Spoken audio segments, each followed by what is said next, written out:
exclusive look at the booming business of human trafficking in Malaysia. Welcome to VOA Asia Weekly. I'm Jessica Stone in Washington. We'll get to that story in just a moment, but first, making headlines. About 87,000 people are evacuating after Mount Kanlaon erupted Tuesday in the central Philippines. The explosion shot ash more than 200 kilometers away. There are no reports of casualties, but officials are monitoring for additional explosions.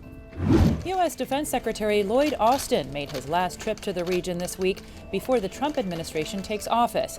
In Tokyo, Austin said the U.S. commitment to protect Japan and South Korea from Chinese aggression is solid. Austin canceled a scheduled stop in Seoul after Korean President Yoon Suk-yeol declared martial law without warning Washington.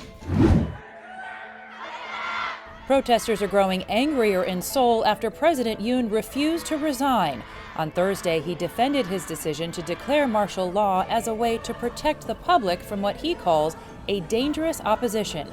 Demonstrators want Yoon arrested and removed from office, calling his actions treason. Yoon survived one impeachment attempt last weekend, but his own party now backs a second impeachment vote against him this Saturday. Taiwan has closed its emergency response center opened earlier this week to respond to Beijing's ongoing military drills near the island. Taiwan says China's drills increased significantly after Taiwan President Lai Ching-te visited Hawaii and Guam last week.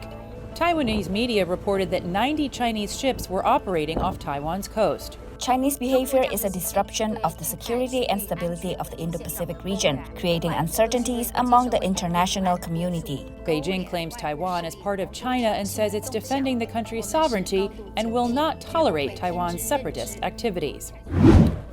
Tonga's parliament is calling for nominations to replace Prime Minister Siosi Sovaleni, who resigned Monday shortly before a scheduled no-confidence vote. Sovaleni says his voluntary decision to step down was for the good of the country. Parliamentarians will gather December 24th to choose the country's new leader. Experts say Southeast Asia's online scamming and human trafficking industry is growing. Dave Grunebaum reports. And a warning to our viewers, you may find this content graphic and disturbing. Human rights activists join family members of Malaysian victims trapped in scam compounds who share their stories at a news conference in late November. Their identities are being concealed for security reasons. This mother says her 24-year-old son went to Thailand for a vacation and ended up trapped in neighboring Myanmar. They hit my son until his buttocks were full of bruises. They handcuffed him to the ceiling.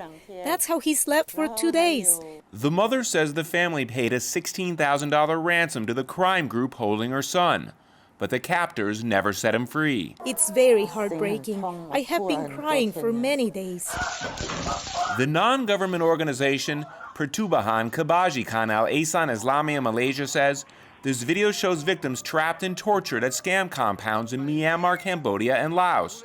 It has not been independently verified. Jake Sims, a visiting expert at the U.S. Institute of Peace in Washington, says the criminal networks operate these scam compounds in countries with significant corruption and gaps in rule of law. Over the last several years, hundreds of thousands of people have been brought to the region, many of them via various forms of coercion, deception, human trafficking, to be involved in a very lucrative global industry of organized cybercrime that is defrauding people from all over the world to the tune of tens of billions of dollars per year. Experts say most of the victims in these scam centers come from across Asia. They're often lured by false promises of a legitimate job opportunity, only to be tricked, trafficked, and trapped. They are forced to work 15 hours a day, 7 days a week in alleged scam compounds like these.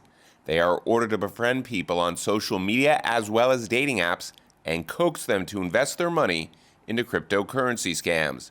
And experts say these types of cybercrimes and the human trafficking connected to it show no signs of slowing down. Dave Grunebaum, VOA News, Kuala Lumpur. Visit voanews.com for the most up-to-date stories. I'm Jessica Stone. Finally, the holiday spirit is in the air. Across Asia, countries are embracing the Christmas season.